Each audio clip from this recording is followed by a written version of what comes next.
Seja bem-vindo ao Central do Esportes, o programa de esportes do Diário do Rio Doce. Hoje nós vamos bater um papo aqui com dois repórteres da casa, Fábio Velame e Kissila Pires. Vamos conversar um pouquinho sobre o jogo de ontem, Cruzeiro e Vasco, neste domingo. Como é que foi para vocês ver o Cruzeiro, o Vasco jogando? O que vocês acharam do resultado? O resultado foi muito ruim, tanto que o treinador foi mandado embora, né? O Cruzeiro jogando em casa, fazendo uma campanha muito ruim no Campeonato Brasileiro. Teve uma atuação muito ruim, né? Você esperava esse resultado, Fábio? Assim, que o Cruzeiro campeão mineiro, mas não está bem no brasileiro. Mas assim, o Vasco geralmente não dá muito trabalho para o Cruzeiro. Vocês esperavam?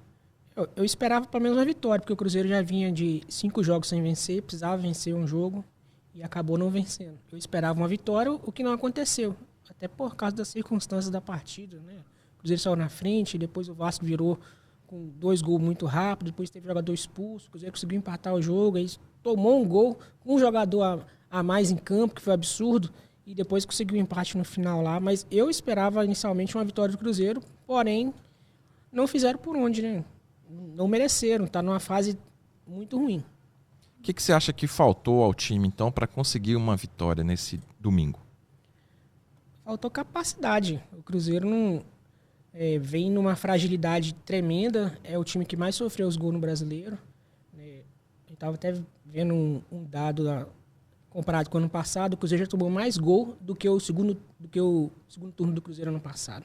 Só dos 6 primeiros jogos. É uma coisa absurda. Então é um time muito frágil na parte defensiva e na parte mental também. Porque você está com um jogador a mais em boa parte do segundo tempo. Você toma um contra-ataque com a mais e ainda toma o gol.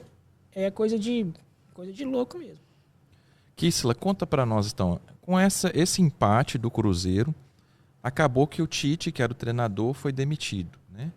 Como que o cruzeirense está vendo essa demissão? Eu acho que o cruzeirense estava com mais medo da não demissão, porque o título, igual citou anteriormente, do Campeonato Mineiro, acho que todo cruzeirense comemorou e tudo, mas ficou com aquele medo ali do título mascarar o trabalho do Tite, porque não convenceu em jogo nenhum, seja no Mineiro, no Brasileiro, é igual o Fábio falou, o Cruzeiro já tomou 14 gols, é o time que mais tomou gol no Brasileirão.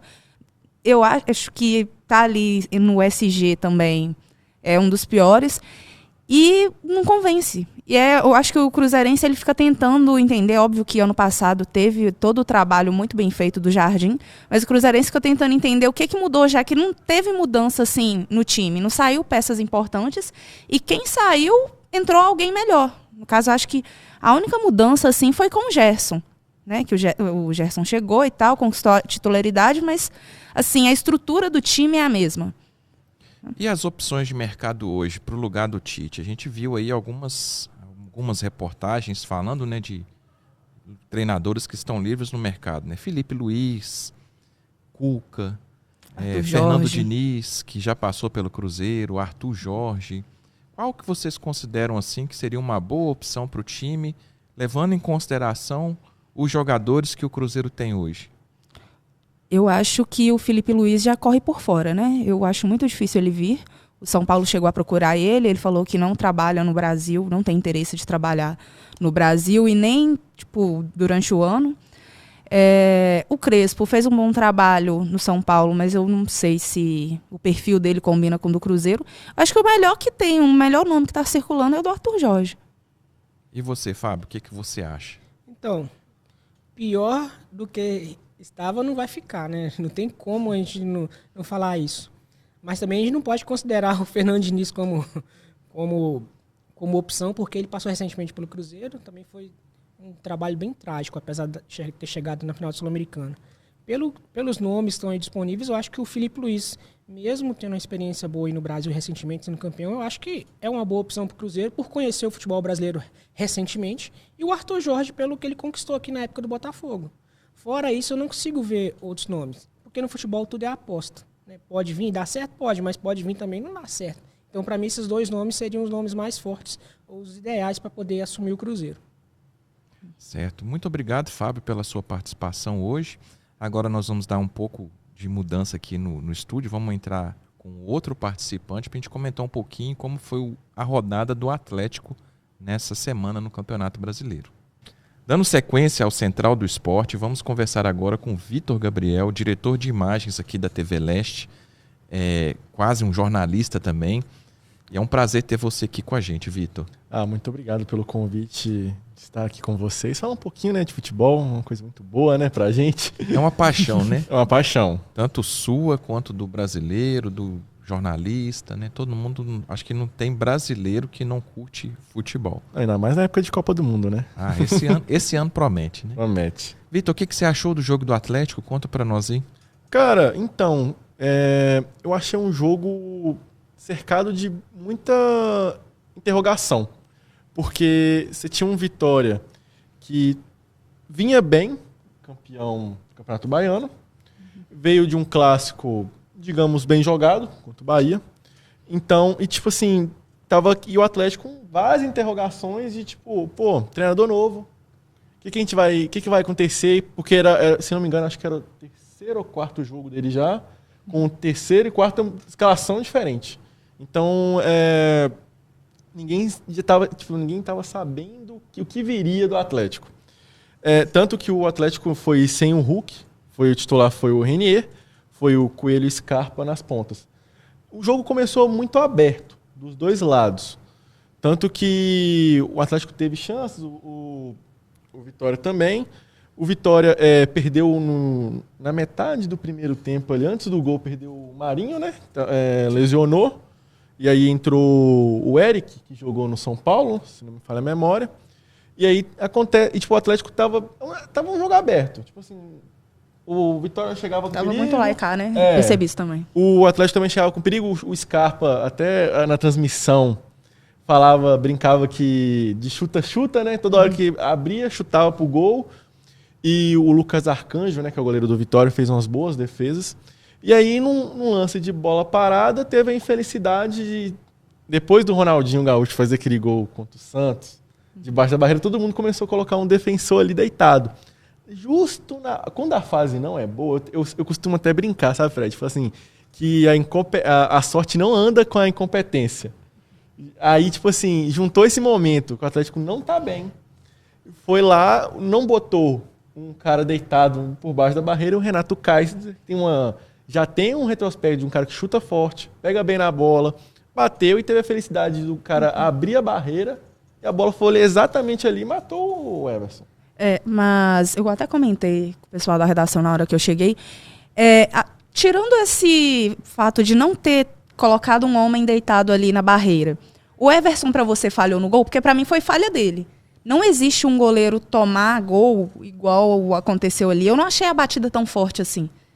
Nossa, é uma dúvida, assim, é um debate muito bom. Tipo assim, eu acho que vou falar algo opinião minha. Do mesmo jeito que a gente fala muito do Hugo Souza como um cara que levaria para a seleção, para uma disputa de pênaltis, eu acho plausível, talvez, a gente levantar uma bola, talvez, por que não o Everson também? Porque eu acho que é um goleiro que bate bem, pênalti, e tem um retrospecto que é decisivo para o Atlético em cobrança de pênaltis. Sim. E eu não sei qual que é o ranking dele hoje na história do Galo, com pênaltis e tal. Igual o Hugo Souza parece que já está bem avançado no top 3, deve já. Então, igual eu falei, se eu acho ele um goleiro que poderia, por que não? Está num debate mesmo de uma convocação, por que não? Eu acho que então ele é um cara nível alto. Sim. Então, para um nível alto, talvez pode ter sido sim uma falha, sim. Eu posso concordar de fato. É que, tipo, eu tenho a sensação que se tivesse um cara deitado ali, não aconteceria. Porque talvez. Tem que chamar o Endrick do Real Madrid, né? Que ficou famoso lá deitando atrás da barreira. Aí eu fiquei nessa sensação. Mas eu confesso até que o último tempo eu não assisti. Só que me dá a sensação que o técnico Barba, conhecido, né? Eduardo Domingues, se não me engano, né? Sim. Me dá a sensação que é um cara que não está satisfeito, obviamente, com o que está conseguindo ver e tende a melhorar. Eu acho que ele está pegando uma terra muito arrasada.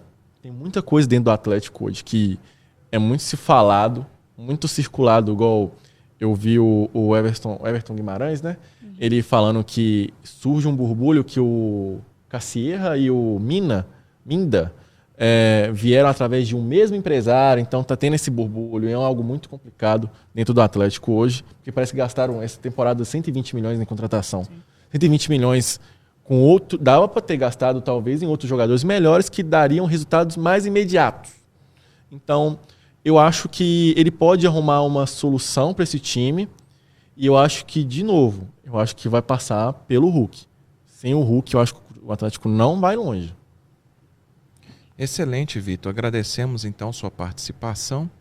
A gente vai voltar com o Fábio. Eu já tinha dispensado ele, né, para ir para casa, mas a gente vai voltar com ele agora, porque ele vai voltar para falar sobre o Democrata e seleção brasileira, que ele está acompanhando.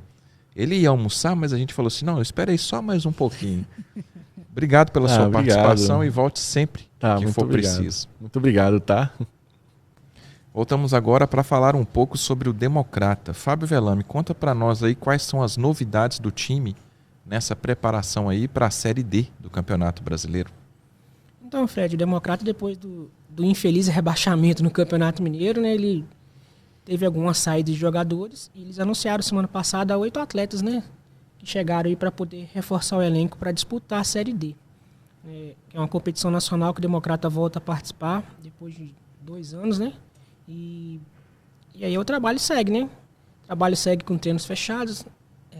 Sábado teve um jogo-treino contra o Sub-20 do Boston, ganhou de 3-0, né? Informações da assessoria, mas a imprensa não pôde acompanhar.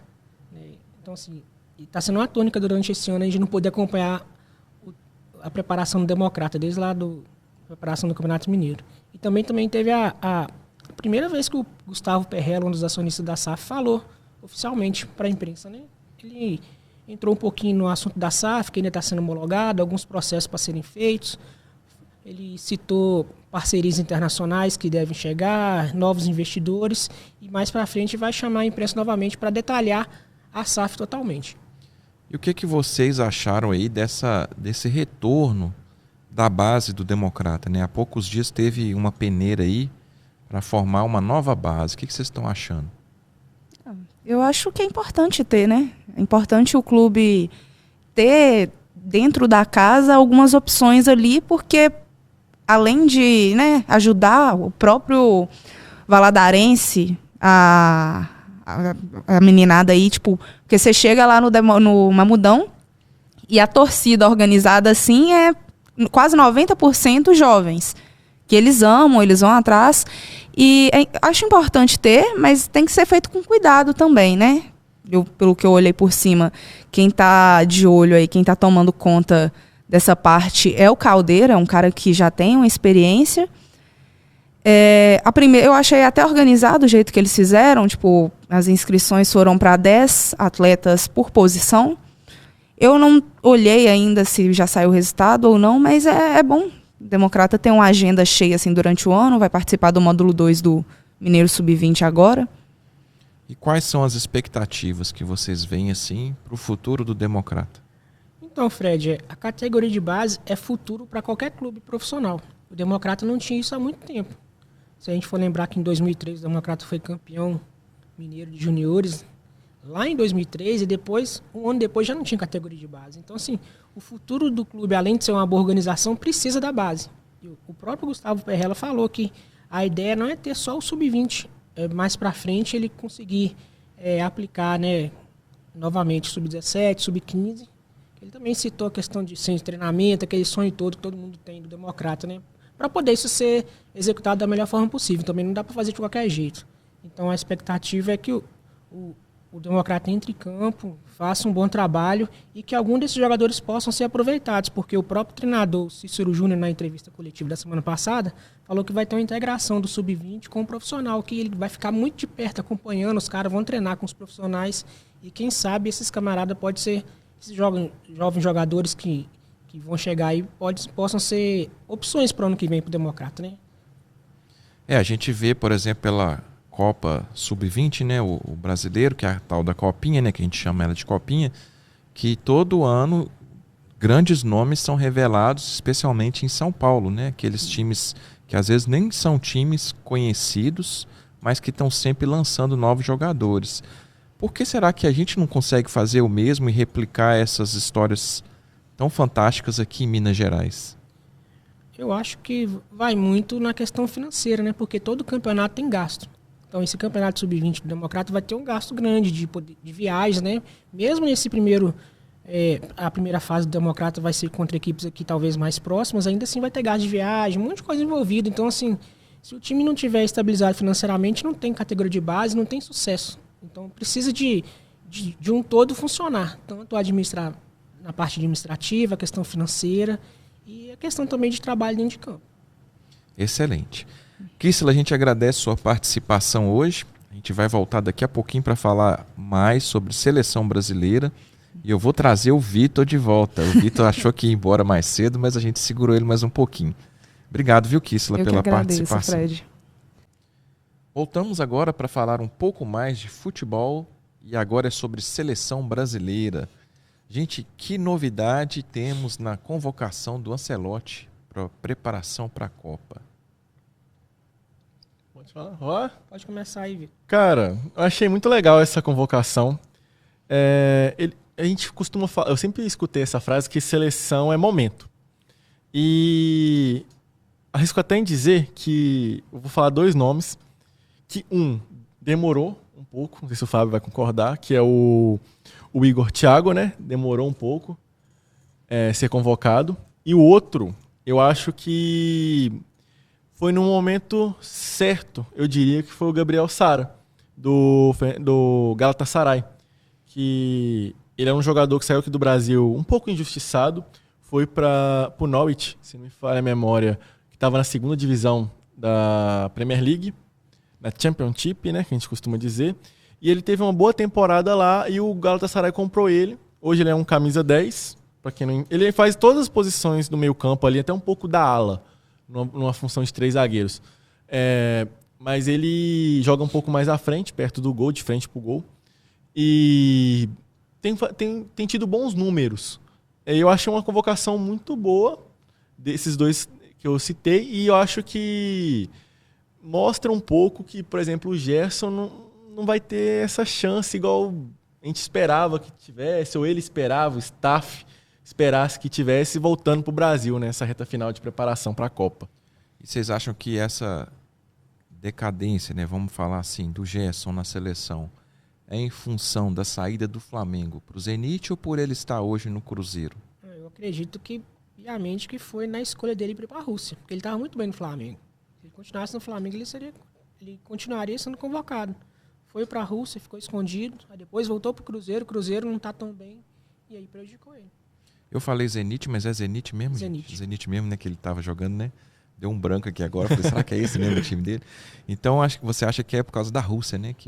A saída do Flamengo, porque no Flamengo ele era titular absoluto, ganhava tudo, era um dos destaques, não tinha por que ele sair. Não, tem porquê, o dinheiro a gente sabe que influencia bastante, mas isso certamente prejudicou ele nessa caminhada visando a Copa do Mundo. Uhum. E nessa convocação, Fábio, qual que você considera ser a maior novidade? Cara, a maior novidade é o Igor Thiago, centroavante, né? Que tá lá na Inglaterra fazendo muito gol no campeonato mais competitivo aí do mundo, que é o campeonato inglês. Tem também o Ryan, que saiu do Vasco recentemente, também está indo muito bem na Inglaterra, foi convocado. Então, para mim, esses dois nomes são as minhas grandes novidades assim, para a seleção. Sim. E alguma ausência que vocês consideram assim, importante nessa lista atual do treinador? Cara, eu acho que as ausências que tiveram, eu vou falar primeiro. Primeiro eu vou falar do Neymar, obviamente, beleza. Todo mundo ficou nessa esperança de talvez ele ser convocado agora, porque ele está jogando mais tempo, igual ontem ele jogou os 90 minutos, né, no Clássico.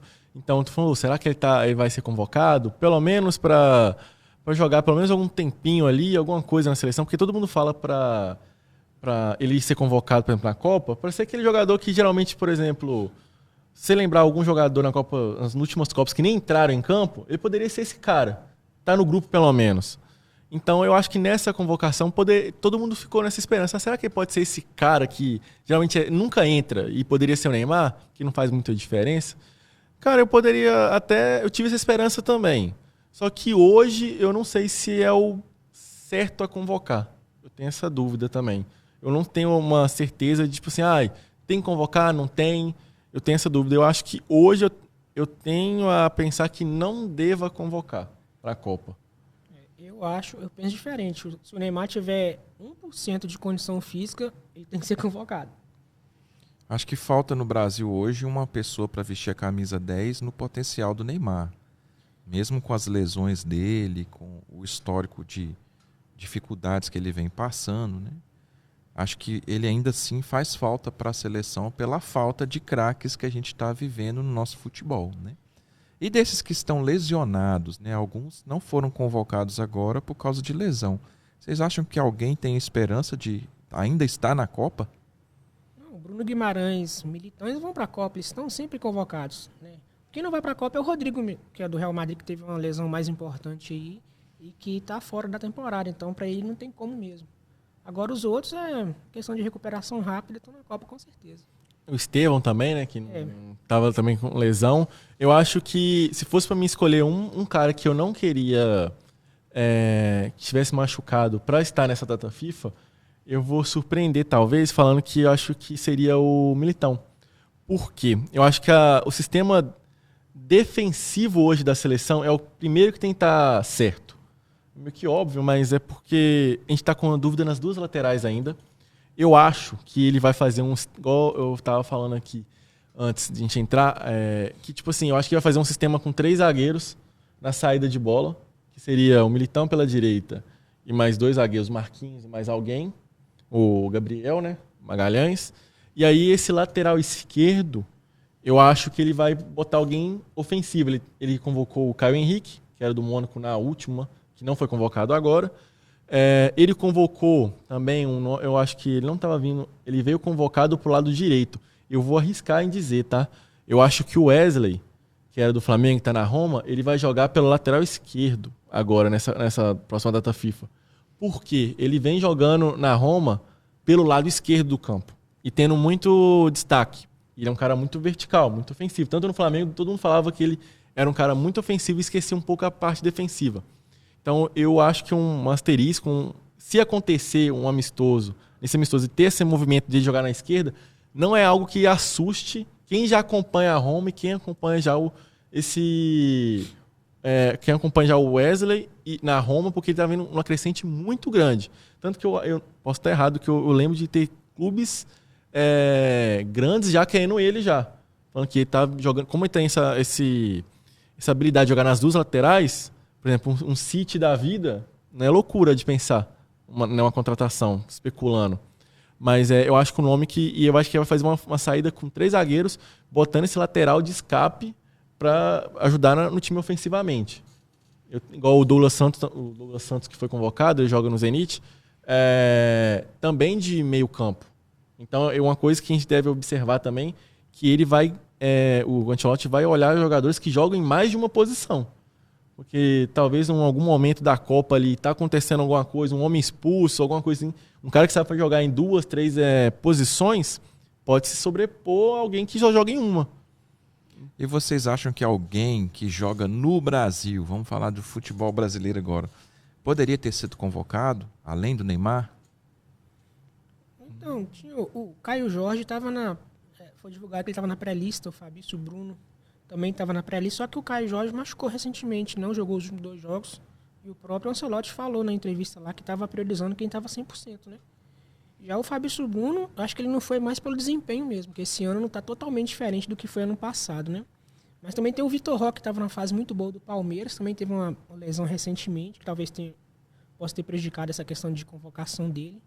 Mas esses caras, até o Andreas Pereira, né, que chegou a ser convocado em convocações anteriores, também poderia ter uma vaguinha aí, mas aí é questão de opinião mesmo, decisão do treinador, aí ele vê que é o melhor. E você, Vitor, quem você levaria do Brasil para esses amistosos aí? Cara, eu vou ser um pouco clubista, tá? Nesse momento. Eu acho que eu levaria o Marcos Antônio. Porque é um cara que é muito vertical. Igual a gente fala, no começo eu falei, seleção diz que é muito momento. Eu acho que saiu técnico, entrou técnico, por exemplo, e não estou falando só de um. Eu tô falando do Zubeldia entrando no Crespo, o Crespo saindo, entrando agora o Roger Machado. É um cara que não mudou. É um cara que está numa crescente muito enorme. É um jogador muito valioso hoje pro São Paulo. Quando surgiu o burbulho do Flamengo vir em cima dele, eu fiquei tranquilo porque o São Paulo tinha prioridade de compra. Então o Flamengo não ia atravessar o negócio com a Lazio. Mas eu fiquei com medo do Flamengo comprar do São Paulo. Então é um cara que tá jogando muita bola, faz o segundo homem de meio campo. Vamos botar para comparar para quem não conhece o futebol do Marcos Antônio. É como se fosse um futebol do Gerson.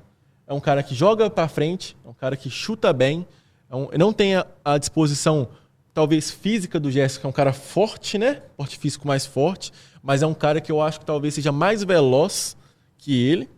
Então, é um cara que eu talvez tentaria para ser convocado, só que também na vaga dele é muito cara bom.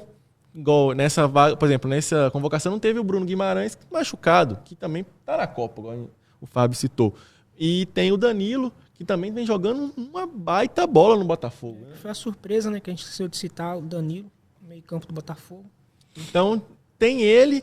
Aí na mesma posição tem o Marcos Antônio, aí tem o Gerson também, que é um cara, querendo ou não, é um ótimo jogador. Eu acho que se ele fosse convocado também, jogaria muita bola na seleção. Eu acho que o problema, eu concordo com o Fábio, que o que lascou o Gerson foi ter ido pro Zenit, mas também eu concordo que o Tite, de forma indireta, acabou atrapalhando o Gerson ir para a seleção.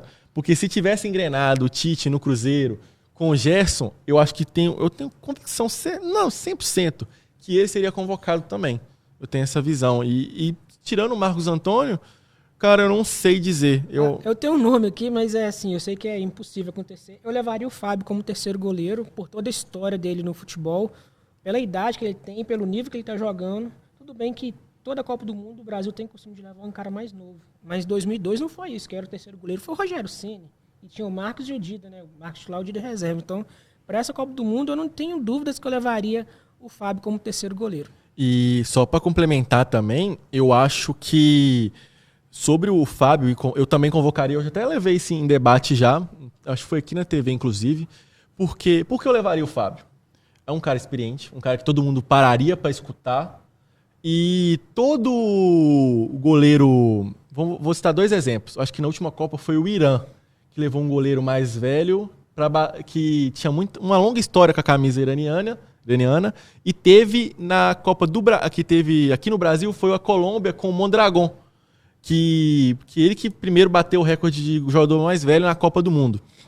E aí no Irã, aí na Rússia, né, acho que foi o Irã bateu ele, esse recorde. De coração, eu acho que pela toda a história, pela toda a injustiça que acho que todo mundo tem esse senso aqui em Minas que o Fábio foi injustiçado, a não ser convocado nenhuma vez para a seleção, ter uma sequência com a camisa amarelinha, né? Eu acho que para coroar essa carreira estupenda, sem adjetivo poder falar dele, eu acho que seria legal levar ele e fazer algo semelhante que todas as seleções fez, a Colômbia, o Irã, e também o Brasil, com o Rogério Ceni lá em 2006. Por que não entrar no último jogo da fase de grupo ali, bate o recorde, o nome dele merece estar na história, já está na história do futebol mundial.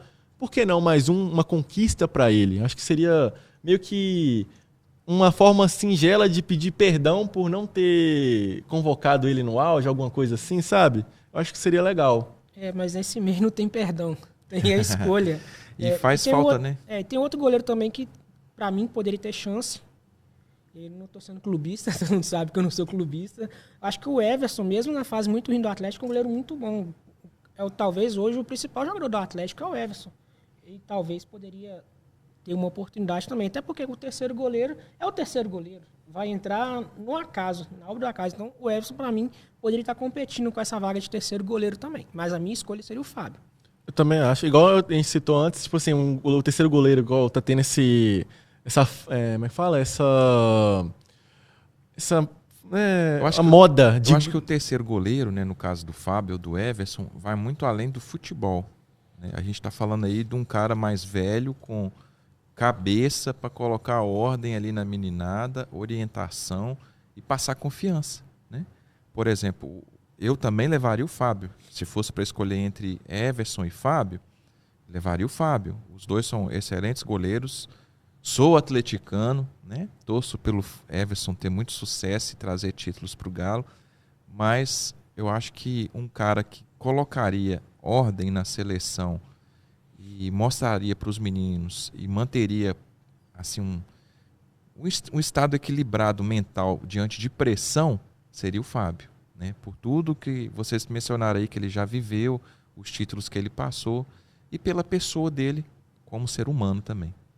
Também acho. Igual a gente tá falando, esse último goleiro, terceiro goleiro, tá querendo criar essa ideia de um goleiro pegador de pênalti, porque o Alisson não aparenta ser esse goleiro, o Ederson também. Igual foi, por que não o Everson, né? Que, tipo, tá pegando pênalti, tá fazendo gol de pênalti, também decisivo. Por que não? Eu acho que, para mim, a questão da convocação vai muito mais do que essas situações de homenagear. É pela qualidade do jogador que tem capacidade para render. É isso, esse é o principal motivo. E às vezes eu acho que alguns dos goleiros que jogam no Brasil, eles têm demonstrado assim mais capacidade técnica do que alguns que estão na Europa. Não estou comparando campeonatos, que a gente sabe que o nível de campeonatos varia. Mas, por exemplo, eu sou muito mais um goleiro que está se destacando no Brasil do que um que está se destacando num campeonato francês, por exemplo. Ou talvez num campeonato espanhol que está com 2, 3 times em destaque e os outros são todos equilibrados, né? E a gente vê esse processo também num campeonato italiano, que é uma liga muito forte, mas são 3 times. Todo ano são 3 times que estão em destaque e os outros sempre acompanhando. Acho que fora Brasil seria a Premier League, né? Para estar no mesmo páreo aí. E vocês, o que vocês acham? Tô falando assim, bobeira, tô ficando doido. De certa forma você tem um pouco de razão, mas a gente for lembrar também que o gol é o mesmo tamanho em todo lugar, né? Então, assim, se o cara tá jogando num time que não é tão bom, ele vai ser mais exigido, se a gente for pensar assim. A gente vai lembrar do Tafarel da década de 90, ele nunca foi jogador de jogar nos principais clubes da Europa. Ele jogava no Parma, que era um time mediano na Itália, jogou um tempo no Galatasaray lá e tal. Mas, assim, o jogador que joga num time mais mediano, ele vai ser mais exigido. Então, assim, eu sei que o inglês é o campeonato mais forte, tudo, mas goleiro vai fazer diferença é a questão da defesa. Não importa quem for tá chutando pro gol aí. Eu vou dar, talvez, vou dar até um ponto forte pro Fred, num caso específico que está acontecendo no Brasil hoje. O Neto, que é o goleiro do Botafogo, ele foi há 2 temporadas atrás um dos melhores goleiros da Premier League. Um dos. E acho que, não sei se vocês vão lembrar, teve muito papo. Por que não o Neto mais experiente, jogando no Bournemouth? Aí, o time do Ryan hoje. Aí ele saiu do Bournemouth, foi pro Arsenal, virou goleiro reserva. Não atuou na temporada passada e veio agora pro Botafogo. Ano passado, né? Ou esse ano, alguma coisa assim. Ele não conseguiu se firmar. E tá tendo uma crise agora no gol do Botafogo. Disse que até o Corinthians sondou ele para ir para lá, pro time do Parque São Jorge.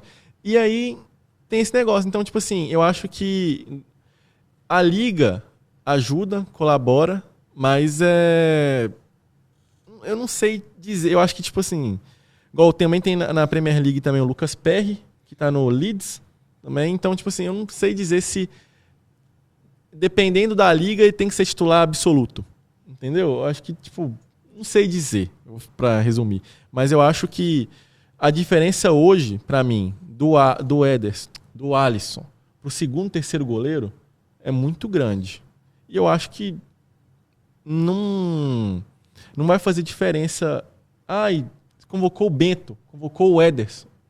Tipo assim, tipo, não convocou os dois e convocou, no final de contas, convocou o Fábio e convocou o Everson. Tipo assim, vai fazer tanta diferença? Na boa, pra mim, não faz. Só se caso machucar e tal, aí beleza, aconteceu. Mas eu acho que o Brasil, de goleiro, em qualquer um que for pra ir, tá muito bem servido, na minha convicção. Sim, realmente, o problema da seleção brasileira não é goleiro, né? A gente fala muito do Alisson, né? Já foi titular em 2 Copas do Mundo, mas ele foi considerado o melhor goleiro lá da Europa, jogando no Liverpool. Então, assim, vai muito da questão mesmo de desempenho em campo, né? escolha de treinador, porque teve uma época que o Alisson foi reserva do Ederson. O Ederson, quando estava no Manchester City, daí ele recuperou essa posição na seleção brasileira. Então, o problema não é goleiro. Nosso problema são outros aí que precisa ser resolvido. Aí. Quais que vocês acham que é o principal problema na seleção hoje? Qual a função que está mais carente? Você falou no começo do negócio aí. A gente não tem o craque. A gente tem muitos bons jogadores, excelentes, que se destacam. Mas o cara igual o Neymar, a gente pode falar o que for do Neymar, mas um cara igual o Neymar, a gente não tem. Um cara com capacidade técnica absurda de resolver as questões aí no jogo. Mesmo ele tendo na situação atual. Eu sei que tem muita gente que não gosta dele por causa de outras questões. Mas estou falando de campo, gente, de futebol, lá dentro de campo. Então a gente não tem o Neymar, porque o Neymar, na geração dele, ele praticamente andou sozinho. Porque na época do Ronaldo Fenômeno, tinha o Rivaldo, tinha o Ronaldinho Gaúcho, tinha muita gente Kaká. boa. Agora, nessa geração do Neymar, Não ele tem. meio que andou sozinho. Se a gente for comparar de jogador por jogador. Não tô falando que os outros jogadores são ruins, mas acho que vocês estão me entendendo o que eu quero dizer. Sim. Eu acho que a seleção hoje, ela tem um conjunto da obra muito bom. Eu vejo uma galera falando, e na minha época a seleção, não sei o quê, não sei o quê. Beleza, eu posso concordar que a seleção antigamente era muito boa, fenomenal. Só que também as outras seleções também eram fenomenais e hoje não são tão fenomenais assim. Vamos dar um exemplo, a Inglaterra teve um meio-campo em 2002, 2006, com Lampard, Gerrard, Beckham, Rooney, aí tipo assim, olha o meio-campo hoje. Foi uma quarta de finais da Copa, se não me engano, igual a gente. A gente pega uma Espanha que foi campeã na Europa da Eurocopa, chegou numa semi, se não me falha a memória, também da última Copa. É uma seleção que não é Xavi, Iniesta e Busquets no meio-campo. É uma seleção com bons jogadores que no contexto geral faz um bom trabalho. Eu acho que a ideia na minha cabeça do que o Ancelotti quer fazer é isso. É montar um grupo de bons jogadores que se eu perder o Vinícius Júnior, eu tenho um cara também da nota, no mínimo, um degrau a menos que ele, que vai me entregar pelo menos a velocidade que eu preciso, uma habilidade. Se eu perder o Rafinha, eu tenho um cara que pelo menos sabe chutar e tocar um pouco a bola. Apostando no coletivo, né? Coletivo. Já que a gente tem bons jogadores, mas aquele cara para desequilibrante arrebentar, não tem. Não tem. Isso eu concordo plenamente. E você perguntou, Fred, lá no começo, é porque jogador assim não nasce de um dia para o outro. É muito difícil acontecer. A gente teve um pouquinho aí, talvez, pensando, o Estevão ainda está longe de ser. É um grande jogador, mas ele está longe de ser o cara que pode resolver para a seleção, né? Um grande jogador. Tal. Tem muito a desenvolver ainda, mas tecnicamente falando, não tem comparação nenhum jogador do Brasil com o Neymar. Não tem. Eu vi uma Hendrick entrevista do Luxemburgo falando que a culpa disso é que acabaram com os campos de terrão. Né? Antigamente, em cada esquina do bairro aí tinha um campinho de futebol que você via os meninos batendo pelada e ali surgiam vários craques. Hoje, a molecada que precisa, que deseja e que tem algum talento, ele precisa ir para algum clube. Vocês acham que isso influencia mesmo na formação de craques? Porque a gente vê, por exemplo, que o Brasil é um país tão grande que sempre teve excelentes jogadores, está passando um momento de carência. E outros países, como a França, a própria Argentina, que ganhou o último Mundial, está repleta de craques. Então, o que está faltando no nosso país para a gente voltar a ter bons jogadores? Olha, eu não vou concordar muito com essa questão do terrão, não, porque a gente tem que evoluir, né? A gente tem que dar as melhores condições desde a categoria de base. Para mim, o que faz diferença é a questão do empresariado. O cara que às vezes tem muito mais condição que ser preterido por um outro que não tem tanta qualidade técnica. Para mim, assim, o Alex fala muito sobre isso, né? Na questão de desenvolvimento de jogador, se o cara é mais fraco, se é menorzinho, enfim. Isso faz muita diferença. E a gente sabe que a questão do empresário é muito forte e a gente sabe que nem todo mundo vai ter a mesma oportunidade e eu vejo muito isso aí. Eu não vejo a questão do terrão fazer tanta diferença. Eu concordo muito com o que o Fábio falou. Eu vou até um pouco além. Eu acho... Sobre igual você citou a França, eu acho que a França tem um negócio que é a colonização é muito maior que eu acho, tá? Posso estar falando loucura aqui agora. Muito maior. Então acaba tendo muitos das... Tipo assim, a seleção da França hoje dá pra fazer umas 3 seleções de ponta, se não me falha a memória. Se a gente fazer um 11 de 3 seleções da França, então muitos deles não são 100% franceses. Porque tem um que preferiu ir para a seleção, que pode preferir, a mãe é alguma coisa da África, e o pai é francês, ou alguma coisa assim, e acontece, e o filho vai e escolhe a França. Eu acho que no Brasil não tem muito isso. E acontece muito com a França, que hoje a gente cita, né? Por que a França tem tanto craque assim? Eu acho que tem esse debate, que, né, a gente pode entrar com mais detalhe com a geopolítica, né? Não acho, né? Mas um detalhe que eu acho legal, eu acho que a gente pega muito os Estados Unidos em alguns esportes. A gente vê o NBA no basquete, a gente pega a NFL. Eu acho que falta algum projeto também das faculdades com bolsas, campeonatos, parcerias com clubes. Se conseguisse fazer alguma ligação para conseguir englobar tudo, eu acho que conseguiria revelar muito craque também. E aí conseguiria formar mais pessoas para o mercado de trabalho também, se não der certo. Tirar no mundo da droga, do crime e tal, e dá pra fazer juntar tudo e ter um mundo hipotético melhor. Acho que dá para entender o que eu quero explicar. Eu acho que... Novos atletas, novos talentos, né? Mas tem outra questão, Fred, também, sei que a gente está estendendo um pouco, é a questão da transição profissional. Se eu for pegar na história, tem muito jogador que foi o melhor do mundo, sub-15, sub-17, sub-20, e no profissional, pela fama que ele teve na base, no profissional não foi um cara. Tem muitos exemplos aí, você não era vivo, mas o Brasil foi campeão mundial em 93, o melhor do mundo foi o Adriano. O Adriano, com todo respeito, ele não teve uma carreira vitoriosa no profissional. Teve o Giovani, que foi o melhor do mundo lá em 83, 85, que era jogador do Vasco. Ele até chegou na Europa, mas também não foi grande jogador, mas não teve aquele destaque fenomenal igual muitos imaginavam que ia ter. Então tem muito jogador que na base é excepcional, quando vai pro profissional não vinga. E aí, por muitas questões, seja por falta de oportunidade, seja porque às vezes não tinha a capacidade mesmo de questão física, técnica, não sei lá. Mas tem muito essa questão da transição. Verdade. Gente, o papo tá ótimo, mas a gente vai ficar por aqui. E na próxima semana a gente volta com novos assuntos, novos temas, uma nova rodada e mais prosa sobre futebol. Tá certo? Foi um prazer receber vocês aqui hoje e espero que a gente continue trocando novas ideias aí sobre futebol e outros esportes.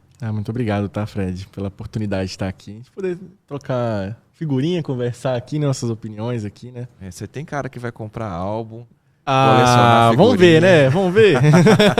Copa do Mundo chegando e já tá guardando dinheiro para as figurinhas. Obrigado, Fred. É muito bom falar sobre esporte. Eu gosto muito de esporte. Estava conversando com o Vitor aqui. Enfim, é muito bom falar sobre isso, cara. Um prazer. Então a gente fica por aqui e na próxima semana a gente volta então com outros assuntos e uma boa tarde, uma boa semana para todos vocês.